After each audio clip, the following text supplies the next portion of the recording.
అంతా పర్ఫెక్ట్. మరి నూనె మరీ ఎక్కువగా వేడిగా ఉండకూడదు, పర్ఫెక్ట్గా ఉందా లేదా ఒక పీస్ మనం వేసి ఫ్రై చేసుకుందాం. కొంచెం నూనె బాగా వేడి ఎక్కువ ఉంది, వేయగానే పొగలు వచ్చేస్తున్నాయి. మరీ అంత వేడిలో ఫ్రై చేస్తే పర్ఫెక్ట్ కాదు. కానీ కొంచెం నూనె టెంపరేచర్ తగ్గియాలి అంటే మీకు ఎన్నో చిట్కాలు చెప్తూ ఉంటాను. మరోసారి దీన్ని ఫ్రై చేసుకుందాం.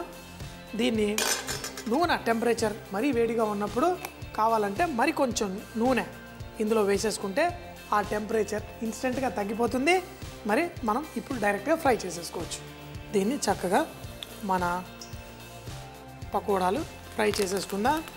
ఆకు కూడా చక్కగా దీంతోపాటు మంచి టేస్ట్ ఇస్తుంది మన క్యాబేజ్. మీకు చైనీస్ క్యాబేజ్ దొరకకపోతే మామూలు క్యాబేజ్తో కూడా ఇలా ఫ్రై చేసుకోవచ్చు. లోపల మాత్రం మర్చిపోవద్దు, రొయ్యలు ఉన్నాయి కమ్మగా నన్ను తినండి అంటాయి.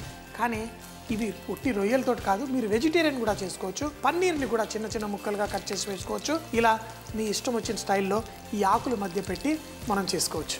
ఈ రొయ్యలు లోపల ఫ్రై అవుతూ ఆహా ఏంటంటే మంచి ఒక చేపల ఫ్రై, కానీ అది రొయ్యల రుచి వచ్చేది తినాలి అంటే ఇలా పకోడీలు మనం చేసుకోవచ్చు.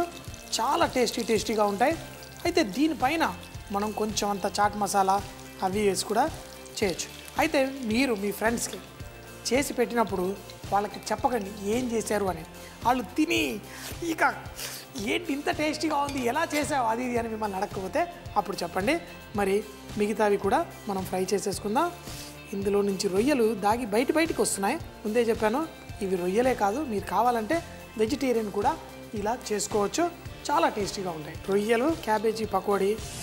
దాంట్లో కొంచెం అంత చాట్ మసాలా కూడా మరీ ఎక్కువ వేయద్దు, లైట్గా.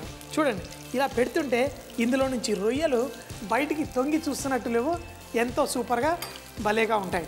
మరి ఇవి కూడా ఫ్రై చేసేసుకొని తెలుగింటి నాలుగుకి నచ్చే అద్భుతమైన క్యాబేజీ రొయ్యల బజ్జీలు ఇవి కూడా అయిపోయిన తర్వాత ఎంజాయ్ చేసేద్దాం.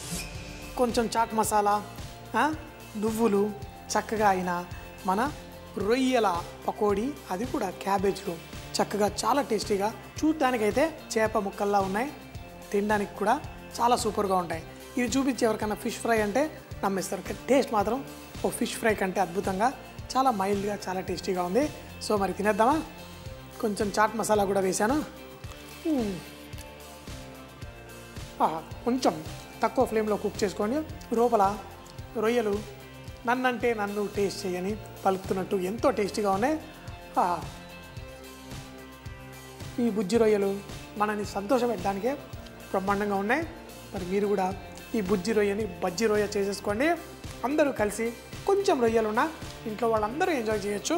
సూపర్ అంటే సూపరు. తప్పకుండా చేసుకోండి, తినండి, వరేవా అనండి. బుజ్జి రొయ్యల బజ్జీ తయారు చేయ విధానం: ముందుగా ఒక బౌల్లో శనగపిండి, వాము, ఉప్పు వేసి చిటికెడు సోడా, నువ్వులు కూడా వేసి కారం, పసుపు అవన్నీ వేసుకొని చక్కగా కలిపి కొంచెం నీళ్లు పోసి చిక్కగా కలిపి పెట్టుకోవాలి. దీన్ని చైనీస్ క్యాబేజ్ ఆకు తీసుకొని దానిపై ఈ పిండి లేయర్గా పూసుకోవాలి. లేయర్ల మధ్యలో చిట్టి రొయ్యలని ముక్కలు వేసి ఒక ఆకుపై మరో ఆకు పెట్టి ఈ పిండి వేసి కలుపుకోవాలి. అన్ని పక్కల పిండి రుద్దిన తర్వాత దాన్ని ముక్కలుగా కట్ చేసుకొని వేడి నూనెలో ఫ్రై చేసుకొని దానిపై కొంచెం చాట్ మసాలా వేసి వేడివేడిగా తింటే చాలా రుచిగా ఉంటుంది.